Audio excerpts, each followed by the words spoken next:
Mozart and the Christ. What links Mozart with the Christ? On the surface it appears that no such link exists.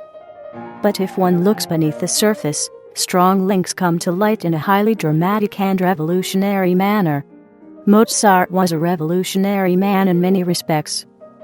But how does one combine a revolutionary spirit with the Christ idea in Christian history? Ironically, an efficient path to formulate an answer can be found by going far back into time. One can find roots for such a connection in one of the greatest cultural eras of the ancient world, that preceded Christ Jesus by more than 1,000 years. For a period in those ancient times the world was dominated by apparently deadly repressive forces, intermingled with mythologies that were utilized for social control. However, it appears that the mythologies were also exploited by inspired people as a stage on which the Christ idea in human thought would naturally revolt against them and say no, no, no, at every stage.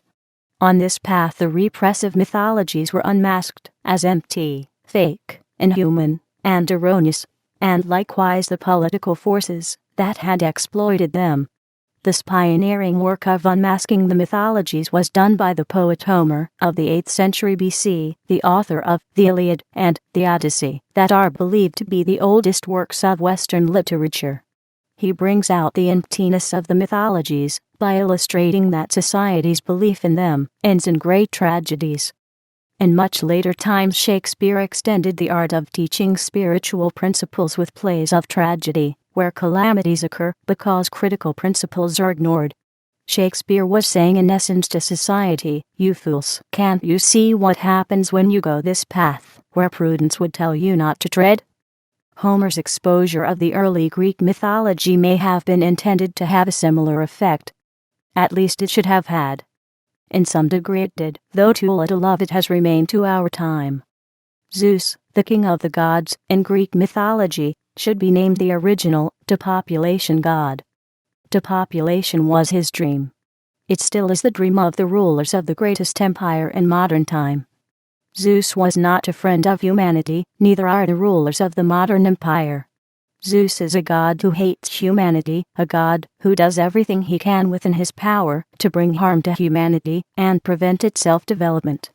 In ancient mythologies, the deadliest goal that Zeus pursues, probably incited by his hatred of humanity, is to instigate the mass depopulation in the world to whatever extent this can be achieved. His goal is to create an environment in which the gods can live without being challenged by humanity, such as a world of dancing puppets that are squirming under the thumb of the gods. This goal is still on the agenda by the masters of empire, only more extensively now. The depopulation policy that is widely promoted today from the highest pulpits of oligarchic power is to reduce the world population from the present 7 billion people to less than 1 billion. The objective is in progress of being implemented. Few people realize that this modern goal of the Green Agenda had its precedent already established more than 4,000 years ago in the sphere of Greek mythology. In today's world, the British Queen, as Zeus, before her, champions the depopulation song, not for personal interests perhaps, but as the figurative head of the largest empire ever created on the face of the planet. She leads a chorus on the theme that originated from deep within the power structure of the oligarchic empire, that she may be just a small part of herself, where everyone is controlled and no one is really sovereign. The widely promoted song that covers many areas in modern politics from healthcare to war to economic policy includes the ever-recurring refrain, "Let the people die, let the people die." While the modern depopulation goal is more specific than in the time of Zeus, with the stated goal being to reduce the world population from the present 7 billion people to less than 1 billion people, the physical means to fulfill the gigantic objective are more efficient today. The basic methods, however, remain the same. In today's world where strategic thermonuclear bombs can be delivered in 5 minutes in key areas, the entire war platform has been reduced to a game of fear-driven nerve-edge reactions in an atmosphere of deception heaped upon deception. There is little correspondence left in the modern political sphere of empire between the words that are spoken and the actual intentions. Honesty is fast becoming a forgotten concept on the train that started rolling already in ancient time.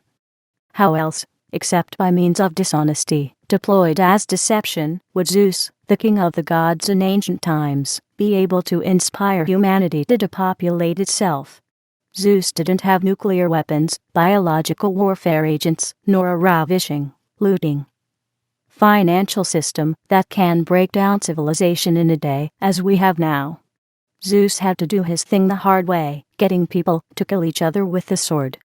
Since a mythological god, even the king of all the gods, by being just a myth, has no real power in itself, it was understood by the writers of mythology that the only real option that a mythological god can possibly have to affect anything is to seduce humanity to destroy itself at his bidding. This trick is still being used. So it was that in order to get the seduction going and keep the process as obscured as possible, numerous gods were required in Zeusian time to convolute the mythology. Of course, Zeus would run the entire show as the king of the gods to assure the required effect. Within the channels of deep-reaching seduction, vast possibilities open up for inflicting genocide and for the eradication of civilization on a gigantic scale. It was evidently known to the authors of the Greek mythology that instigating war is one of the most destructive means with which an imperial force can achieve the self-destruction of society and the destruction of civilization with it. War is superseded on this scale only by poverty, which is typically increased by war, and by the effect of the terror for which modern wars are used as a means for disabling the spirit of humanity. This means that Zeus had been setting the stage for a major war with the terror factor as the ultimate weapon, requiring a big war, a long war, a war that isn't easily stopped, a war so terrible that it will never be forgotten. This became the Trojan War. However, how would Zeus manage to seduce much of society to start such a war in those primitive times? Since a mythological god has no heart, it was easy for Zeus to dream up a clever scheme out of his ice-cold cruel nature, a scheme that would entice society to kill one another with the force of an intense hatred, a kind of heart-wrenching hatred that blocks the faintest sense of humanity. Zeus achieved this with the force of contract obligations that he set up in the form of a sacred oath sworn by the people to one another in the name of their gods. Under the force of such an oath, built on deception, society could become seduced to feel an intense hatred where love and humanity would otherwise reign. In the mythological script, Zeus is set up as the undisputed master of the craft of seduction by deception, a master to inspire intense hatred. Zeus is said to have figured out an effective way to turn love to hate. For this scheme in the mythology, he had laid the egg himself. In Greek mythology, Zeus, disguised as a swan and consort with a woman named Leda, had laid an egg. The woman, Leda, was the wife of King Tyndareus of Sparta, a powerful king. From that egg, the most beautiful girl in the world would emerge. She would be named Helen.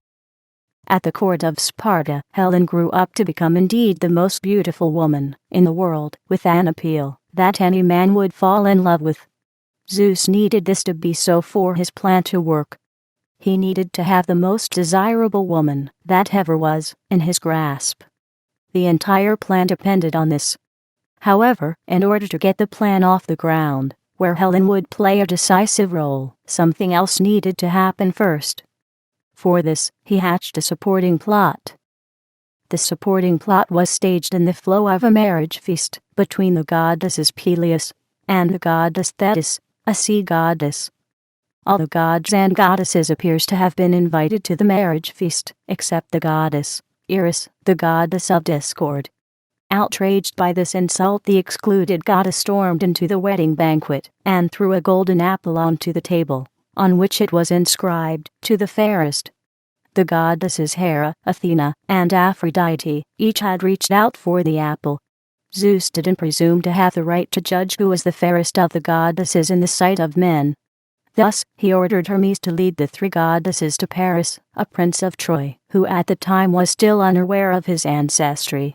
He had been raised as a shepherd in Mount Ida, for reasons of the prophecy that he would bring on the downfall of Troy.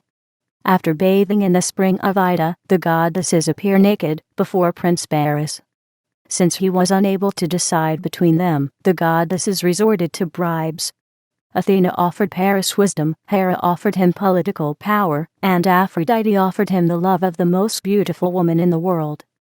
Paris awarded the apple to Aphrodite.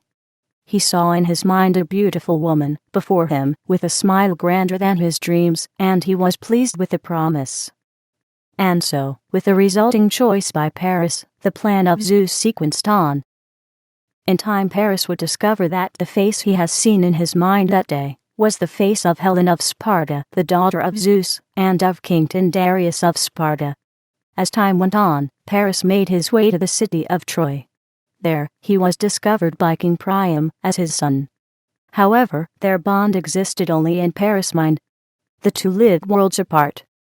As one might expect, Helen of Sparta had scores of suitors. As one might also expect, her father, the king of Sparta, Tyndareus, was reluctant to choose one of the suitors above the others, for fear that those not chosen would retaliate violently. Here it came to be that one of the suitors, Odysseus of Ithaca, proposed to all the suitors a plan that would resolve the king's dilemma. It was a Zeusian kind of plan. The plan was that Tyndareus should require all of Helen's suitors to promise that they would defend the marriage of Helen, regardless of who would be the chosen one.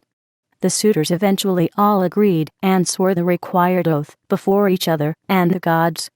Some did so reluctantly. The oath, of course, was the key part of Zeus' plan. Under this plan it made no difference to Zeus who would be the chosen one, as the outcome would be the same in every case. As far as Zeus was concerned, the suitors could just as well have drawn lots. Maybe they did, so legends have it that Tyndareus selected King Menelaus to be the winner. It was a political decision for Tyndareus, because Menelaus had wealth and power, and was a humble man, who had not even actively petitioned for Helen himself, but had instead sent his brother, Agamemnon, on his behalf. With the selection of Helen's husband now settled, the plot of Zeus was sequencing on.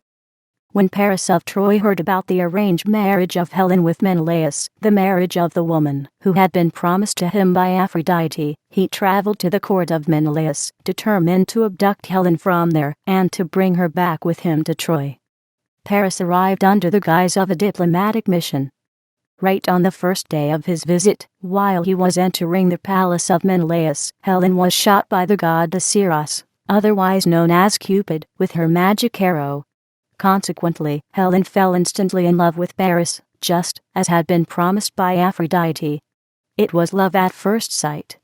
It happened all completely in line with Zeus' plan. During his stay in Sparta, Prince Paris of Troy was treated as a royal guest by Menelaus, who was by then the husband of Helen. However, one day, as Menelaus was away, attending a funeral, Paris seized the opportunity to carry out his planned abduction of Helen, who, under the spell of Eros, would have went with him willingly. Paris may have also stolen a part of Menelaus' wealth in the process. The abduction of Helen by Paris succeeded in a world that was at the time at peace, and rich with cultural achievements that were being set up to be destroyed. The tide was turned when Helen and Paris were subsequently married in Troy. According to the poet Homer, Menelaus, the original husband of Helen, and his ally, Odysseus, came peacefully to Troy with the aim to recover Helen by means of a diplomatic petition. Menelaus claimed Helen as his property and as his wife that had been fairly acquired by him. The king of Troy, King Priam, may have answered the stated request by asking, "Is a woman property? She is not. Whom does she love? Let her love decide her future. Let the outcome be her choice." The legends tell us that Helen chose to remain with Paris in Troy. King Priam consequently accepted her kindly, as if she was his own daughter. As the result of his decision, Helen became known in legends and stories to this very day as Helen of Troy. With the resulting failure by Menelaus to reclaim Helen from King Priam, the dark plan of Zeus was now fast coming to fruition. This happened around 1200 before Christ. Menelaus, acting probably at the bidding of his brother Agamemnon, agreed to send emissaries to all the Achaean kings and princes who had been suitors of Helen, and call on them to observe their oaths that they had sworn to one another and the gods. This meant that they would be required by their oath to retrieve Helen from Troy with the force of arms. This became their obligation under a contract they had sworn, which, by their honor, they could not evade. Some of the kings hesitated to use force. Some tried to evade going to war. Eventually, though, they all came around to honor their sacred contract with the gods. Thus they became committed to a war that wasn't even in their interest. With this seduction to a false commitment, the huge depopulation war that Zeus had demanded from the beginning was now underway to becoming realized. The giant war that resulted became known in history as the Trojan War. The Trojan War takes us far back in time, roughly 3,200 years, to the very dawn of the system of empire. This gigantic war was the war that the poet Homer wrote about in his epic poetry, the Odyssey and the Iliad. Homer describes only the ending phase of the war. Maybe nobody knew anymore in Homer's time how it all began. In real terms, the Trojan War was probably an economic war. There had likely never been a single war launched in the history of the world that had not been an economic war of some type. Why would one attack another people if the target had nothing worth stealing? Occasionally war is waged to block an ongoing process of stealing. Rarely are wars waged for non-economic purposes. The Trojan War was likely not an exception from this context. The city-state of Troy was strategically located at the hub of world trade at the time. The city was located at the entrance of the Marmara Sea, which is the gateway to the Black Sea, which in turn is the gateway to the Danube River system and the associated trade routes into Western Europe, and is also the gateway to the Great River system that leads deep into Russia. The city of Troy was positioned at one of the key choke points for all the trade that was passing between the major northern regions of the ancient world and the Orient in the south. By controlling the trade between the regions, Troy probably became the richest city-state in ancient times, both in physical wealth and in advanced technologies and ideologies that came along with the flow of the trade. The seductive mythology surrounding the Trojan War had likely been created intentionally in order to illustrate the methods that the system of empire typically employs to break the spirit of humanity as a means for enforcing domination over people and cultures, typically for the purposes of stealing and exploiting.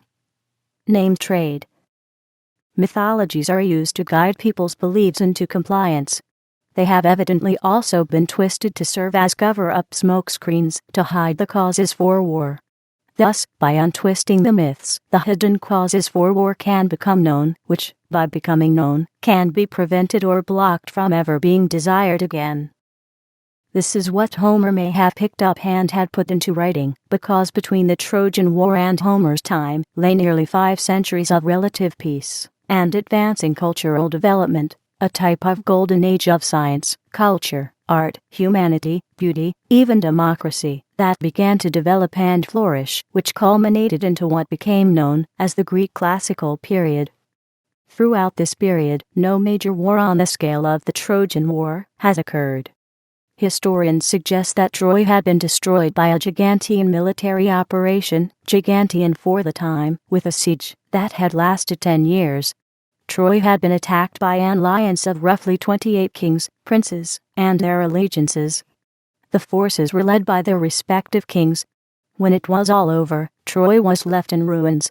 It may have been destroyed so that none of the alliance powers would gain an advantage over the other by rebuilding it. The more likely reason was that none of the combatants had any strength left for the task of rebuilding.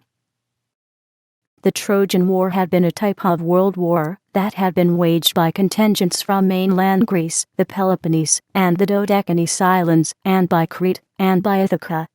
About 1,200 ships had been amassed for 2 main thrusts. The ships carried 50 to 120 men each, for a total force of 70,000 to 130,000 men.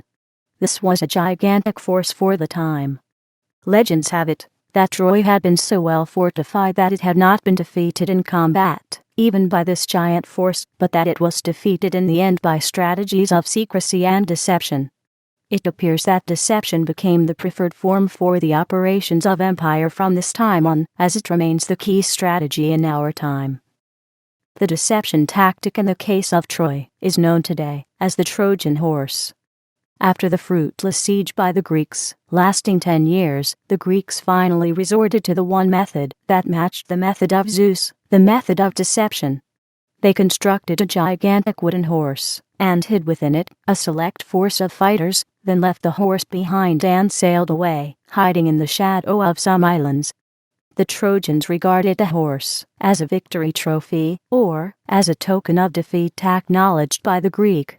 They pulled the horse all the way up the hill into their city, as a symbol with which to celebrate the end of the war, and also perhaps to raise the spirit of the people. That night, while the city was asleep, the hidden Greek force crept out of the horse. Quietly, without disturbing anyone, they opened the gates of the city from within, for the rest of the Greek army, which had sailed back under cover of the night. What followed happened quickly. The massive Greek force that had entered the city started a killing rampage, and an orgy of destruction, looting, and burning that terminated the war at this very day. Zeus had won. The deception event is presented in Homer's Odyssey.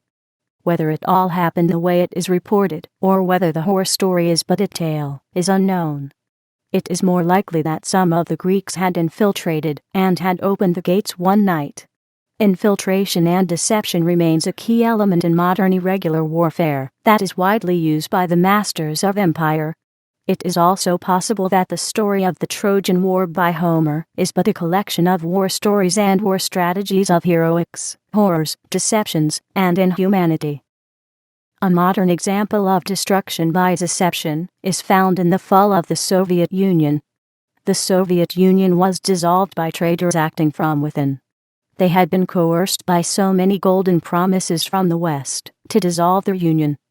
Then, when the gates were opened to the former nations, including Russia, the now accessible nations were flooded with Western financial thievery that destroyed the industries that the war-torn nations had rebuilt after 2 world wars and in the face of the Cold War threat that had been relentlessly conducted from the West. As the result of the economic destruction and burning, and the massive outright looting that followed the opening of the gates, the former Soviet nation became so deeply devastated that their population declined in Russia by 1 million people a year by starvation. The Ukraine fared worse. The smaller nation lost 2 million people a year. However, the biggest deception that came with the end of the Soviet Union was thrown into the face of humanity as a whole. The collapse of the Soviet Union was celebrated to be the end of the nuclear war danger. The opposite was true. The danger became greater than ever. The goal of empire, to depopulate and to destroy Russia and China, as an opposing force to the looting quest of empire, for which nuclear war has been invented in the first place, had not changed. It cannot change. The devil cannot be reformed. Empire cannot reform itself and become benign, as it would cease to exist thereby. And so, empire, and its quest for war and looting, will not change for as long as empire exists and rules the minds of society, whereby humanity as a whole is doomed. The nuclear war danger is greater today in the shadow of the now accelerating collapse of the Western economies, especially under the ever-increasing looting of the world's nations by the imperial financial system. Also, the weapons of war have become more efficient. In the Soviet era it would have taken up to 40 minutes for a missile to deliver its atom bomb. Now, with advanced technologies, and with Russia and China being encircled with American launch bases, the flight time from launch to impact has become as short as 5 minutes in some cases. The imposed reaction time has become so short that no form of diplomacy can deter a hot scene to prevent a catastrophe. The danger to humanity has thereby increased 100-fold. Against this background, presently, stands the now vastly increased effort by the Western Empire and by America as its puppet to pull Russia and China into war as a response to relentless provocation. America is not allowed to declare war without congressional authorization unless it is being attacked. Such attacks are now intensely invited by America's puppy dog president, in the service of empire, who rules largely by degree, in the shadow of an impotent Congress and Senate. For example, a group of tiny uninhabited islands 100 miles offshore from Taiwan, which had been traditional Chinese territory, is now claimed by Japan, that is 1,000 miles distant, as its own, which it had once confiscated as a booty in its wars with China.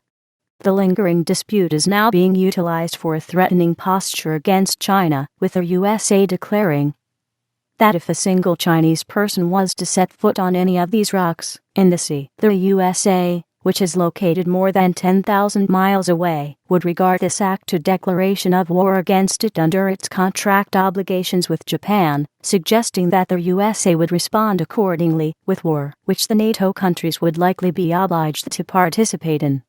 The setup brings us back to the start of the Trojan War. The setup is the same in essence. The Trojan War is near again.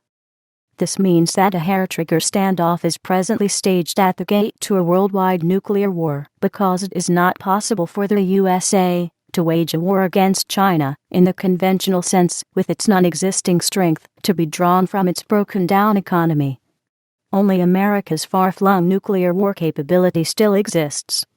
This means that we stand at the threshold today to the greatest ever Trojan-type war, a gigantic war in destructive consequences that the whole of humanity will likely not survive.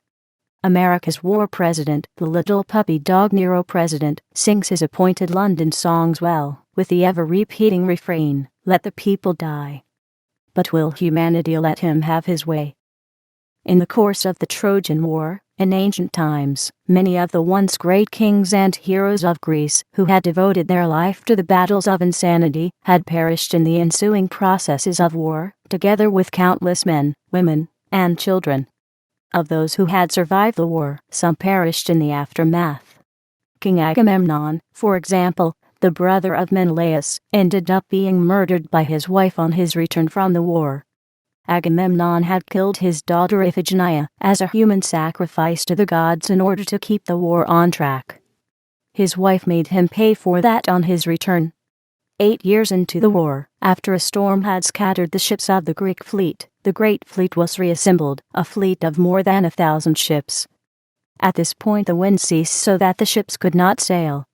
A prophet of the gods stepped forward and advised Agamemnon that the goddess Artemis was punishing him, and that the only way that the goddess could be appeased would be for him to sacrifice his daughter Iphigenia. When Agamemnon refused, the other commanders threatened to give the command of the expedition to somebody else. For the sake of the war he gave in, and did the deed with his own hands. We are told that his wife, Clytemnestra, which is also Helen's sister, killed Agamemnon at a feast, or in his bath, probably saying, "What have you done?" Agamemnon's son subsequently conspired with his sister Electra to avenge the murder of their father by killing his own mother, Clytemnestra. The murder cleared his way to his father's throne. Zeus must have loved the outcome of endless murdering.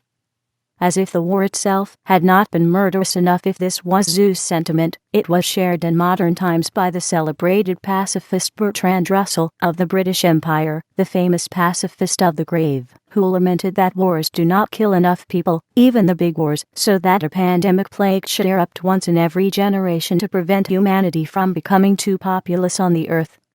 By which he meant to say that humanity grew too strong for the liking of empires. Russell evidently knew that when Zeus had died, as a myth in the wake of the reality of the Trojan War, the Greek development period had begun in which no empire had a chance to successfully establish itself for nearly 700 years. Some of the few people of the city of Troy, who had survived the Trojan War, who had managed to escape, some on ships, and were lucky not to perish at sea, began to re-establish themselves in the surrounding area, including in Crete. And like the refugees, the returning troops encountered problems too, on their journey back. Some had perished on the open sea, and some nearly so. Among the returning Greek forces, who barely made it back home, was the commander of the forces from Crete, named Idomeneus. In Homer's Iliad, the commander Idomeneus is found listed among the first rank of the Greek generals, and as one of Agamemnon's most trusted advisors. He was one of the Achaean troops, inside the Trojan horse. Like most of the leaders of the Greeks, he is listed as being alive in the story by Homer as the story comes to a close. However, according to further legends, his ship got caught in a terrible storm.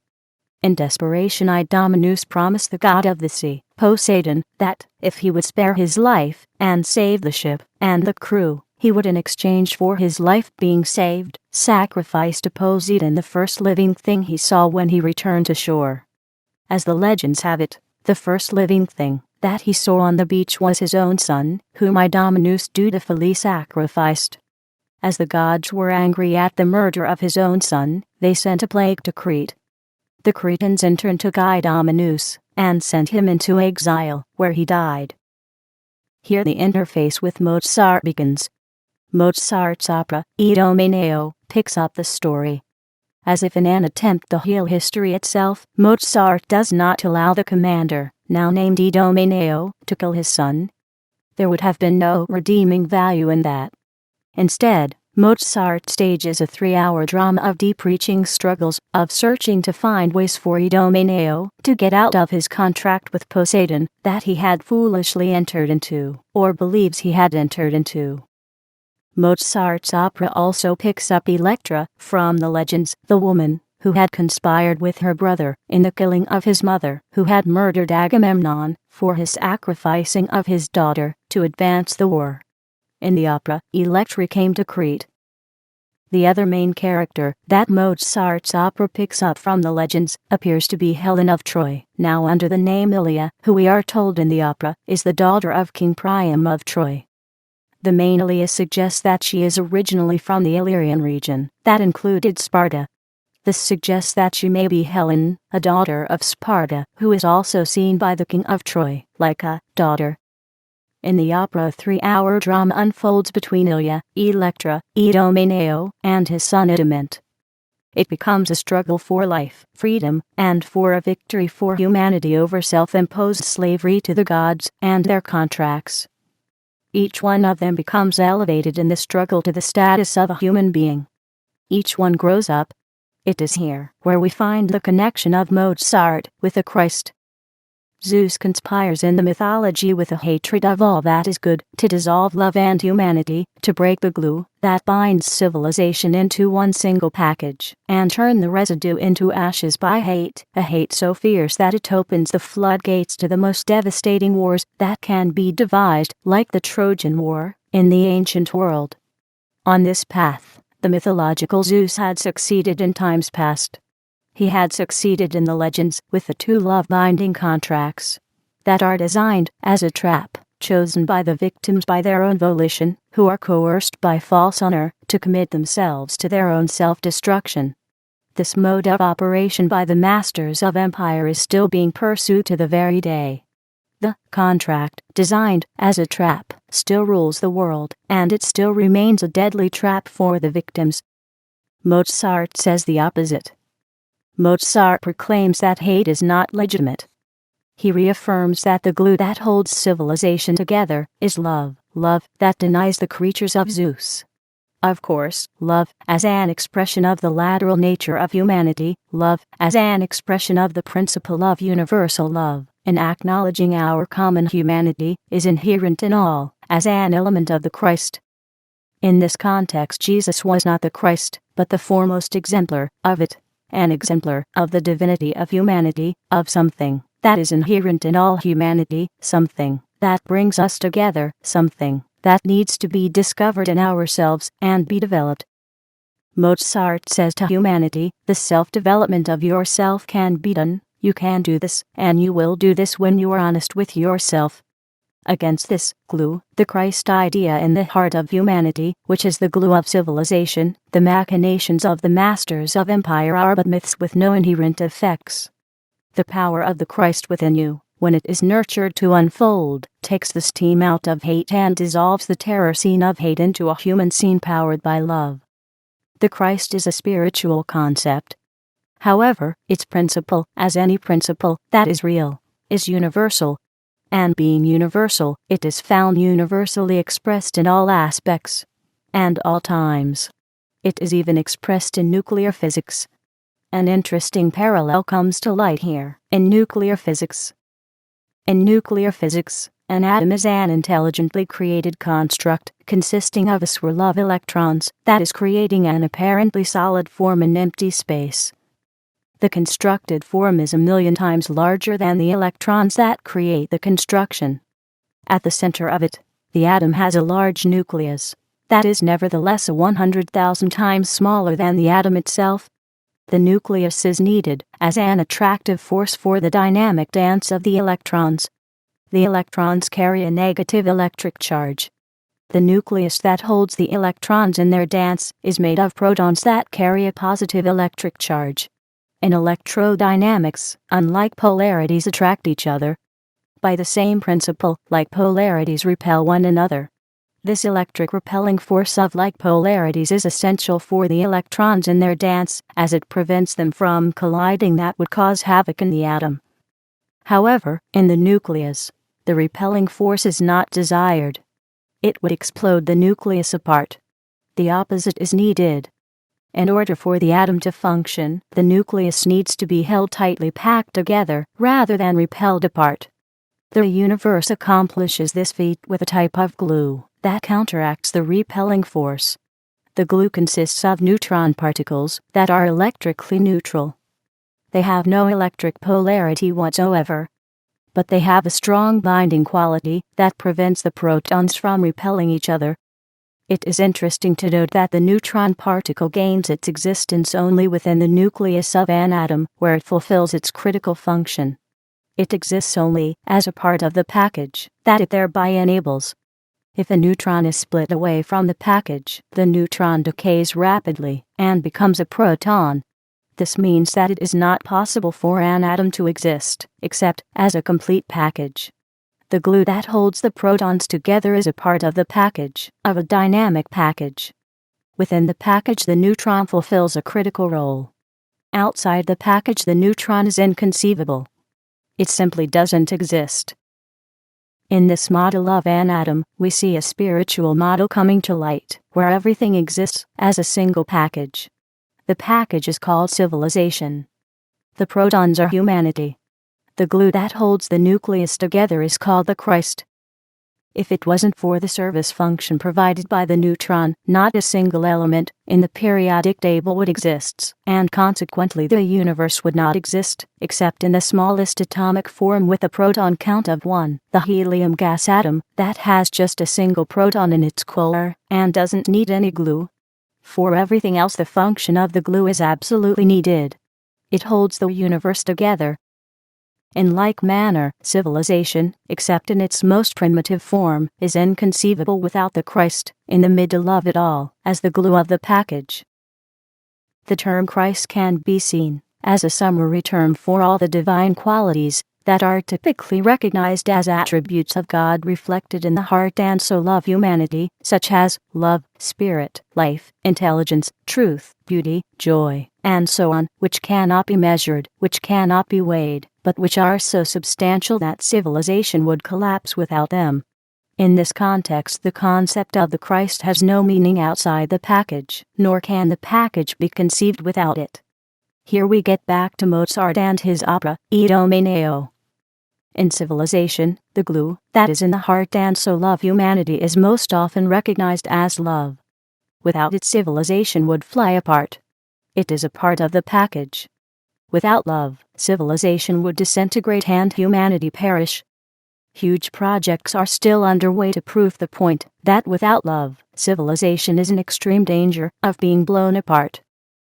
That's what Zeus in ancient mythology represents. It was already known, even back in ancient times, that without love, speaking from the heart, civilization disintegrates. We have amassed enormous evidence of this point that we have always known to be true. Love is the glue of civilization. Without this glue, we have no civilization. This is the reason why those who wish civilization to be destroyed play the Zeusian game. The frontrunners in this game are the masters of empire, the masters of the oligarchic system. The Trojan War was a Zeusian game, likewise the destruction of the city of Dresden, which are both minuscule now, in the modern context of the silent, global biofuels genocide. The Zeusian mythology of empire that still rules wrecks the glue with superimposed mythological forces that color love as hate. However, every human being knows from the bottom of the heart and soul that the entire Zeusian game, from start to finish, is wrong. It is condemned in the heart.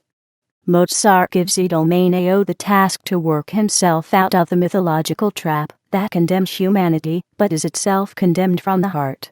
In a very real sense, Idomeneo is tasked to heal humanity, even to heal history. Ilya is given the task in the opera to aspire to a form of love that is free of everything that love is not. Electra, in turn, is required to heal herself of the myth that love and life can be property. This is critical because when the property myth is accepted, it seduces the bearer to feel hate and revenge. Electra is given the task in the opera that Menelaus failed at in the historic story when he came to reclaim Helen from King Priam of Troy. King Priam may have asked the question, is a person property? Had Menelaus responded correctly, the Trojan War might not have happened. Likewise, if Electra had responded correctly, the murder of her mother would have been prevented. Idamonte, in turn, who is the son of Idomeneo, is the victim whom Idomeneo had contracted himself to kill as a sacrifice to Poseidon when he was pleading for his life on the raging sea. Idamonte's task is to discover that he, and everyone else, never was in danger, or ever will be, because in the package of civilization, bound by the glue of love, the imagined mythological duties under Poseidon carry no weight, regardless under what contracts they may have been bound on to humanity, contrary to love. Idamonte stands tasked to discover that Poseidon, representing the force of power, oligarchy, seduction, inhumanity, destruction, relentless oceans, naked nature, etc., are empty boasts. Even while Poseidon says, resistance is futile. That's the mythological song of empire. Idamonte is required, as we are all, to discover that he, as a human being, has it in his hands to end those deceptive songs. Idamonte is assigned the task that even the greatest of all times have failed to accomplish, to vacate Zeus and empire from the face of civilization, as both are one and the same, and to do this as a commitment to love for what is real, powered by the universal Christ within. It is as if Mozart is saying to society, we cannot afford empire and its wars anymore. We couldn't then, much less can we now. Thus, Mozart gives all the key players, collectively, the task to develop in their individual ways the universal spirit of humanity that, if it had been developed in ancient times, would have prevented the Trojan War from erupting. At every step along the way. Ultimately, the entire opera is about preventing the killing of Idamonte by his father, Idomeneo, under his illegal contract with Poseidon. I don't want to kill my son, explains Idomeneo, but Poseidon gets angry when I flinch, and many people get hurt and perish. When Idamonte recognizes the encumbering predicament, he says to his father that he must do, as he had promised, that he must fulfill his promise to appease the gods. He offers himself as a victim for his father's sake. But this doesn't work anymore by then. Ilya intervenes and offers herself. Kill me instead, she pleads, because Idamonte is too valuable for the nation as a potential leader to be allowed to be killed like that. Take me as the required victim. Here the opera draws to a close, as if Mozart is saying to the all, the strain is going too far, stop it. This constant commitment to kill and be killed is insane. It is inhuman. Don't let it end as you propose. It is utterly contrary to reality and the principles of the universe, what you regard as a solution. This madness has to stop. You know in your own heart and soul that this isn't right what you propose, that this isn't how the package of civilization functions. Wake up, people. Wake up to your humanity, or you will all end up dead. since there was probably no one awake enough in society, in Mozart's time, to hear his call. He arranged for a loud voice from off the stage to say what they all intrinsically knew in their heart and soul to be right, which is of course equal to the audience to hear the announced truth resonating in their own heart and soul, as the truth they recognize themselves. On the theatrical stage, the message may be seen to come from a mythological god who had repented and lifted the contract of inhumanity, but on the scientific stage the voice is the voice of the Christ speaking from within to each one individually, speaks as a part of the package that binds God, man, and civilization into one by the glue that is love and humanity, alternately known as the Christ. The ending of Mozart's opera, in which the voice within resonates as the voice of God, unfolds the answer that is inherently right, as coming from each one's heart and soul, that everyone knows is right. This type of answer is of critical importance in the modern world, as we face, potentially, the start of the next ice age, in roughly 30 years' time, with a roughly 70% reduction of the sun's radiated energy. Fortunately, it is physically possible for mankind to create the infrastructures that enable our living in this diminished climate by placing our agriculture into the tropics, and much of it afloat onto the tropical sea for the lack of land in the tropics. The natural answer from the voice within would be that it is right to take the steps needed to preserve life rather than laying us down to die, which is the current reaction. The voice within tells us that to do nothing is not the right answer, as it is essentially suicide. By not building the needed infrastructures to protect the global food supply, society commits itself to killing its children in the future. Everyone knows that this isn't the right answer to the challenge. Since the building of the vast infrastructures requires complete worldwide cooperation, it becomes self-evident to the I within that a new platform for the world is required. This means no more empires, no more wars, no more monetarism, no more lies, no more deception, no more small-minded thinking and games. The voice within is likely already telling us that it is right that these steps be taken, because if we fail, the world population would collapse from the present 7 billion people to less than 10 million that survived the last ice age. Researchers say that the total world population at the end of the last ice age stood at between 1 and 10 million people after 2 million years of development. In the previous ice age, the human population collapsed to near extinction. The severe collapse indicates to some degree the severity of the climate conditions on Earth during an ice age. The severity of the challenge to live and prosper under those severe conditions, in which humanity became nearly extinct, makes it incumbent on us all to decide whether we will lay ourselves down to die for the gods of greed of the empire that makes a meaningful response impossible, or whether we will rouse ourselves to do what is necessary to survive, even if this means shutting down the system of empire and its wars, looting, and destruction. It took us 10,000 years to create the high-level agriculture that can support 7,000 million people. We face the task now to relocate all of that into protected regions and onto infrastructures that do not yet exist, and that we complete this project in essentially 30 years, which we presently do not even consider, much less have started. If we fail, we will fall back to the 1 to 10 million population that the natural world can support. That's what is at stake, and our heart and soul tells us that we should not lay ourselves down to die and commit our children to death. Out heart tells us to love to live. One thing is certain, the ice age will commence no matter how we respond, whether we get ourselves ready for it or not. The process by which a sun goes inactive is simple. The principle is not complicated. The evidence is plain. The only factor that is in doubt is whether humanity continues to remain committed to murder its children, which it presently is by not responding to the Ice Age imperative. NASA's Ulysses spacecraft had measured a 30% electric weakening in the solar system over the 10 years the satellite was in operation. Since the answer wasn't welcome in the imperial world, the satellite was turned off in 2009, and the operating team was disbanded. This doesn't mean, however, that the electric weakening in the solar system stopped when we could no longer measure it. It continued. We can see the result of the continuation in the corresponding increase in droughts and hurricanes.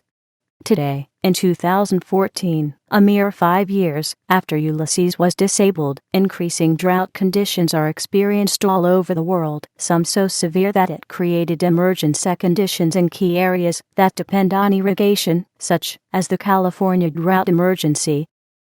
The California Aqueduct System and State Water Project, the biggest of its type in the world, that once provided irrigation water for a large segment of California's agriculture, had to cut back its water allocation to the farmers and other users step by step from 2010 until the allocation reached zero in 2014, amidst the increasing drought. The water simply is no longer there. The system has run dry for the lack of rain. It is being said that the drought is now the worst in 400 years. That's the trend. The trend matches the measured weakening in the solar system that the Ulysses spacecraft reported to beginning of.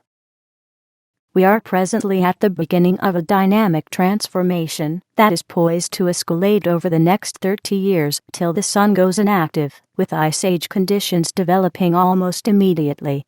While the escalating tragedy already, at its beginning stages, affects the food supply in many regions, great efforts are made in controlled science to uncouple the food and water tragedy from its cause, and to render it as a temporary anomaly so that the real cause, the impending ice age imperative, won't have to be addressed. This is how society commits itself to kill its children in the near future, and itself with them. The present stage of the world does not reflect Mozart's stage. It reflects the Zeusian stage. It reflects the stage where Idomeneus arrives back home on the shoulders of Crete, bound to the idiocy of a contract with Poseidon, for which he kills his son, the first man he lays his eyes on. He does not flinch. He does not question the validity of the mythology that is unyielding in its inhumanity. He does no raise his eyes to higher ground. He does no open his vision to what is in the human heart and soul. He simply kills. He is a small-minded man of was. He is trained to kill. Mozart presents his Idaemoneo as a different man, a man who does raise his eyes, who does see with the mind what the eyes cannot behold, who begins to touch the hem of humanity and love, slow as this may be, a man who in our time would not ignore the Ice Age challenge. In the opera, it is not easy for Idomeneo to raise himself above lies of the mythologies and their inhumanity. He struggles. He messes up along the way. But he does not fail. Mozart's Idomeneo is a man of Mozart's age of advanced reasoning. The present failure in society, that is ignoring the Ice Age challenge as if it didn't exist, is the most dramatic inhumanity that society can possibly inflict on itself, which amounts to a commitment to kill its children. This challenge is upon us now to open our eyes, not in future times. It is here. It is critical today. If the Ice Age starts in 30 years, as it may, and it takes 30 years to construct the infrastructures for human living in an Ice Age world, then the time of decision for starting the critical work is today. We need to move ahead of what affects the Sunday. The work has to begin now, before the effects begin. The industries that build the infrastructures should have already been created. They don't yet exist. We live in a deficit mode. For all we know, or can know, we may be already behind schedule in a race against the ongoing dynamic transition in the solar system towards the sun reverting back to its normal Ice Age mode. The question, therefore, now before us is, how will we act tomorrow? Will we act like Idomeneus did and slay out children in our blindness? Or will we wake up and begin to think like Mozart's Idomeneo does in the opera? Will we struggle like Mozart's hero does to preserve life, no matter how hard this may seem? I think that the answer that we should give ourselves in this matter is clearly known to everyone. Everything within us knows the right answer in the heart and soul, an answer of good that money cannot buy. But will we move with what we know in the heart? Will we move with the answer that we know to be right? A reactive response is not possible. At the present time, society says no, because it cannot see beyond the tip of its nose and ignores the heart. It says no, no, no, because it lives in a world that is rich in physical and mental poverty, and its heart is buried out of sight and hearing. Humanity will likely perish in this poverty. It has demonstrated itself, to the present day, to be too poor to give a damn, much less a penny, towards preventing the greatest crisis in the history of civilization, that begins with start of the Ice Age without preparations having been made for it by creating new agriculture in the tropics and in indoor facilities that are climate independent. Responding without poverty, like a human being, involves a huge task for which the commitment in society is exceedingly thin, or non-existing, as thin as a spider's thread, as it were, that is barely visible as it sways in the wind. Society is content to be as poor today as society had been in Trojan times, where no resources were spent for peace either, and to elevate human lives, where huge resources were devoted to war and destruction and killing. So that civilization ended up being devastated. We have not moved away from this path of poverty to the present day. We wage war not out of strength, but out of weakness, out of our inability to meet one another as human beings. Mozart says, this has gone too far. This has to stop. Mozart says to us in our time, and for all time, with his opera, Idomeno, the strain of tragedy, and all related trains, can stop. You have the power to stop this before it is too late. He tells us that we have the resources within us as human beings to do this. And more than this, he has demonstrated the substance of those resources within us. He does this in the way his great opera unfolds. As the opera at Omeneo unfolds, the audience is inclined to agree with Mozart that the steps that are taken in the opera are right, as they agree with what is inherent in the human heart and soul. One feels that it is right that Idomeneo doesn't kill his son, or us our civilization, as the contracts with Poseidon or Empire would require. One feels that it is right, also, that Idomeneo's son in the opera is not allowed to offer himself as a victim to be killed to fulfill the contract of his father feels himself bound to, and that it is likewise correct that Elia is not allowed to take his place, either, that instead the voice from within presents the only right solution, and presents it so loudly that all concerned can hear it as their own voice. We all know in our heart and soul that the engines of war that destroy civilization have no legitimate place in a human world. However, few in society are willing to respond to the voice within to raise the platform of commitment to the welfare of one another that obsoletes war with the power of becoming a truly human society. The concept of "we the people" existed largely only as a script written on paper that people felt is good and noble, but didn't give a damn, much less a penny to give it substance in Mozart's time. One feels today that it is right and correct that Mozart's opera ends with Adamonte and Elia becoming elevated together to become a new type of leaders who had reached out for a form of good greater than themselves, reflecting the principle of universal good as a constitutional principle. When the opera, Idomeneo, was written, the idea of universally supported constitutional principles translated into commitments from the heart had not been implemented anywhere in the world, and might not even have been known. In the USA, the new government that had inspired the revolution didn't have the needed commitment standing behind it, as this concept was more revolutionary as the revolution itself. America's road to the freedom of self-government began with the Continental Congress. The Congress was a convention of delegates called together from the 13 colonies. The first call for such a convention was made to deal with issues of the British blockade of the port of Boston in response to the Boston Tea Party in 1773, and of the British intolerable acts that were penalizing Massachusetts for it. The increasing brutality of the British response had enabled Benjamin Franklin, in 1774, to convince the colonies to form a representative body to deal with such issues that affected them all. The representatives who came to the First Continental Congress were at first divided on reaching as far as independence and the breaking away from the long-standing Crown rule. However, the next Congress, 2 years later, that assembled in July 1776 gave its unanimous vote in favor of its rendering its famous Declaration of Independence that created a new nation, the United States of America. The Continental Congress also established a Continental Army and gave the command of it to one of its members, George Washington of Virginia. The Continental Congress subsequently defended the nation against the British Empire that was aiming to re-establish its power. The Continental Congress also made a military treaty with France for this purpose, with which the Revolutionary War was won. The Continental Congress authorized the funding of its defense efforts with loans and paper money, with the idea that financing of the nation's freedom was to be shared by the member states. Here the system began to break down. The problem was that the society's commitment to the common good was written only on paper. The new government became constituted under the historic Articles of Confederation and Perpetual Union, but there was a flaw.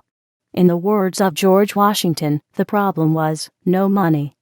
Congress could borrow money, but couldn't pay it back.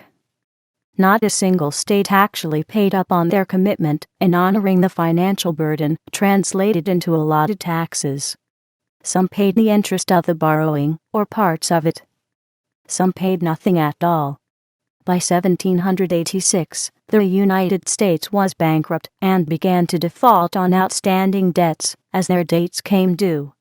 It was against this background that in February of the following year, in 1787, the Continental Congress called for a convention of state delegates to propose a new plan of government based on more heartfelt commitments by the people to one another, with a firm declaration of binding rights and duties. The challenge seemed so revolutionary that the response was slow and reluctant. On the appointed day, on May 14, 1787, only the Virginia and Pennsylvania delegations were present. Eventually a quorum of 7 states assembled on May 25. Eventually 12 states were represented, 74 delegates were named, 55 attended, and 39 signed. The delegates had wide-ranging backgrounds in local and state government and Congress. Some were judges and merchants, war veterans, and revolutionary patriots. Some were native-born and immigrants, some were establishment Easterners, and some were westward-looking adventurers. The participating delegates are honored today as the framers of the Constitution, designed as a constitution of the people relating towards one another. The result wasn't perfect, some called it a compromise, but it was a pioneering start and a world historic achievement. Benjamin Franklin summed it all up at the convention: "There are several parts of this Constitution which I do not at presently approve, but I am not sure that I shall never approve them." He did accept the Constitution, saying, "Because I expect no better, and because I am not sure that it is not the best." All of this happened a few years after Mozart had laid out the fundamental principle of the universal self-government of society in his opera Idomeneo, built on the Christ Constitution of the universal heart and soul of humanity. If the opera had continued further, we would likely have seen Electra and Idomeno of the opera raising themselves up further in spirit, each one in its own way, to join the new elect on the throne on the high office of the truth, representing the universal welfare of humanity. And this, too, would have been right, as seen from the heart and soul of our humanity. In contrast with Mozart's grand outcome in the opera, if the opera had been presented true to mythological history, Idomeneo would have slain his son at first sight. The opera would have ended right there. Of course, everyone in the audience then would have felt that the ending was wrong. The audience would have felt cheated. No one would have been uplifted in the process. But why doesn't today's society feel cheated by the ongoing murdering of 100 million people per year that is carried out, this time not on stage, but in real life, under contract with the god of global warming? By means of the biofuel swindle? The global warming biofuels hoax is a gigantic swindle. It creates hunger and is forcing starvation in the shadow of large-scale food burning. Biofuels are not a net producer of energy. They require often more energy for their production than the fuel gives back. Nor does the biofuel cycle reduce carbon emission, as the swindlers proclaim, but nearly doubles it. The biofuel cycle is efficient only in killing people on a massive scale by the contracted burning of food. Vast areas of farmland are bought up in the poor countries, like in Africa, to enable European nations to meet their contracted biofuels quotas. The food that these areas once produced is no longer available to nourish the population, resulting in mass starvation. If it is green, it becomes confiscated. Green has become the color of death. The agricultural resource that is presently being diverted to biofuels production is so large worldwide that it previously nourished upwards to 400 million people. In a world that has 1 billion people living in chronic starvation, the burning of food on such a scale adds up to gigantic mass genocide, a grand sacrifice to the god of empire that demands a population of an unimaginable magnitude. That's the modern ghost of Zeus. Why doesn't anyone feel cheated by this tragic outcome that mimics on the gigantic scale the mythological ending, in which Idomeneus murders his son? Mozart would look us into the eye, say about what is happening now in our world: this has gone infinitely too far. This has to stop. This has to stop now. I am not certain that everybody would agree with Mozart if he spoke today, that the biofuels contract killing in our world is wrong. The heart would say that it is wrong. But who listens to the heart? In like manner does humanity know from the depth of the human heart and soul that the mass population of the planet that is presently in progress is wrong, no matter how one looks at it. One doesn't need a Mozart to dramatize the obvious. Still, the mass burning of food in a starving world, for purposes of mass population, continues as if nobody really cares. Likewise will every human being agree that war in any form is wrong, as it destroys civilization. But do the wars stop? Instead of stopping, the nuclear war games are escalated into becoming games that can cause the extinction of humanity in the space of a single hour of war. Does society feel cheated when nations are increasingly threatened to become eliminated for corporate or oligarchic greed with nuclear weapons that match the requirements for mass genocide? We tolerate war because we rather not listen to the heart of our humanity that would require us to lay aside greed, oligarchy, empire, monetarism, fascism, and so on. Mozart says with his operas, you have the power to step away from this path.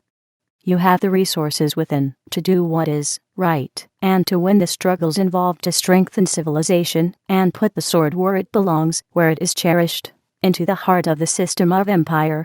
And so, when seen in retrospect, Mozart's opera, Idomeneo, is designed to inspire trust in good, trust in the Christ within us that speaks the language of good. The powerful uplifting effect that Mozart's great operas have is the result of his operas speaking the language of good that resonates in the human heart. This can be said of all of Mozart's great operas, not only of Idomeneo. The power comes from the language of the trust in good, the language of the Christ within, the glue of civilization, the light that guides us away from mythologies and empires and their wars. This barely seen quality makes Mozart's operas special and profound. They reach beyond the mythical fight between good and evil to the recognition of the inevitable all of good that alone is substantial. They urge us to move forward with them to have a future. If we choose this path, we will likely be able to meet the Ice Age challenge. Then, the voice within us, the voice of good, the voice of the Christ, can no longer be silenced and be denied. On this basis a new world is inevitable,